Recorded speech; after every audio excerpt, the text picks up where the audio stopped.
This week, Morningstar.co.uk is all about emerging markets and China. Here to update us on the state of play with emerging market debt is Mike Coop, Chief Investment Officer for Morningstar EMEA. Mike, thanks for being with us. What are emerging market debt yields doing at the moment? Hi, Ollie. Well, it's really a case of which market you look at.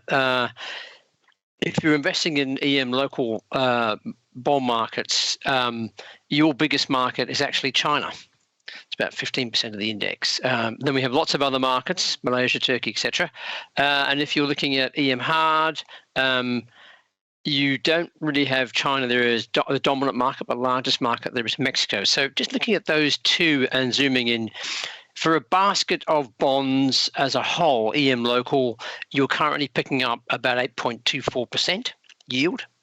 If you're investing in EM hard, which is bonds that are issued in dollars, then you're picking up about 7.91%. But having said that, it's also true that local are shorter duration, about 4.8 years, and they're higher quality, so only about 28% sub-investment grade, whereas EM hard is much longer dated bonds. The duration there is about 7.35 years and almost half a sub-investment grade. So this year for China, the yields have been stable. They've been around about sort of 2.7 to 2.85 for the 10-year. They haven't really moved much. That's anchored the local bonds, but if you're investing in foreign currency, definitely all of the yields have moved up sharply. If I take Mexico as an example, their 10-year bond has risen from 7.5% to over 9% just this year. And then just on the topic of China, I mean, there's lots of discussion of China and risk at the moment. How high risk is Chinese debt, in your opinion?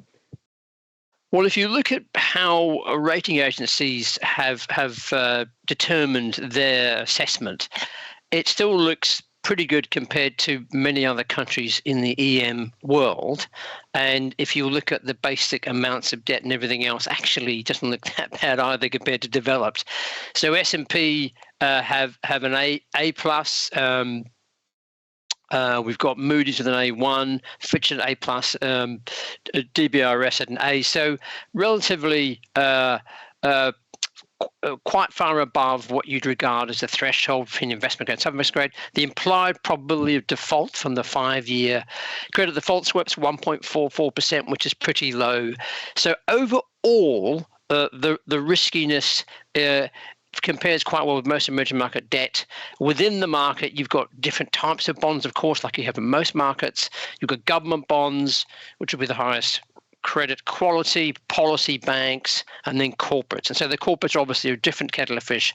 And in the case of the real estate developers, that's where we've seen most of the headlines about things going pear-shaped and companies are getting closer to bankruptcy. So there's quite a lot of differentiation, but government bonds do rate well from a credit risk perspective against other emerging markets and even against many developed. Sure. And then just finally, the topic of inflation, we're seeing new inflation figures from the UK today. What's the relationship between inflation generally and emerging markets? So much like everywhere where you get high inflation and governments are seeking to prevent high inflation becoming endemic, then rates are going up, and as interest rates go up, it makes existing bonds less attractive. So that will continue to be the case. The difference with emerging markets is because the populations are poorer, then the impact of food inflation and energy inflation is much greater. Governments generally subsidize those to a greater degree. So what that means is as the price of food and energy goes up, government outlays go up to protect the local population. So they're subsidizing it more, which means that effectively they're running larger deficits, larger debts, and over a period of time that can affect their credit ratings. So it's quite a different kettle of fish. The reverberations around that. There are many factors, for example, that have affected Sri Lanka, but one of them is the impact of food inflation. So yes, significant. However, other factors are also important because many of these countries borrow money in foreign currency, particularly the dollar, and they have to pay them back in dollars. Then when the dollar gets much stronger, it's more expensive for them to pay it back from local currency because governments are getting their revenues from local taxation. So that's another factor, and that's also been working against them at the same time that we've had this inflation shock. Mike, thanks so much for that. For more on EM issues and indeed analysis, check out morningstar.co.uk this week. Until next time, I've been Ollie Smith for Morningstar.